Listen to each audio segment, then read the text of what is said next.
This is the new SLDR driver from TaylorMade. There's just so much going on here.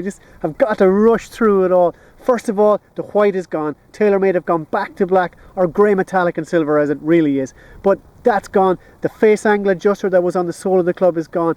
And instead, they've gone with this slider. Now you think you might have seen this before in the Mizuno MP600 from 2007. It's very similar in that the slider is there, but Mizuno's was at the back of the club. TaylorMade's is at the front of the club.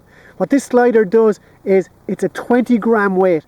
It has 21 different settings here, and it's really easy to shift up and down. So by pulling it up towards the heel of the club, you introduce a draw bias. By pushing it towards the toe of the club, you make the driver have a fade bias. So you can just get it set up perfectly for you.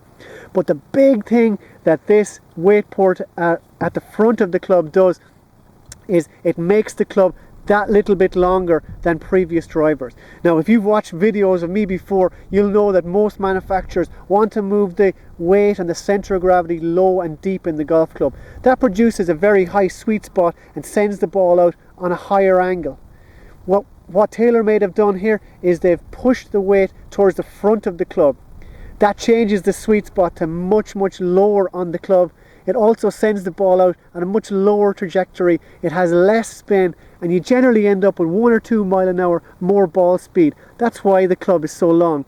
I've hit the club, and it really is true. The sweet spot is much lower on the face. So normally when you use a 9.5 degree TaylorMade, I found myself having to adjust it to 10 degrees to get the same kind of trajectory as I was getting.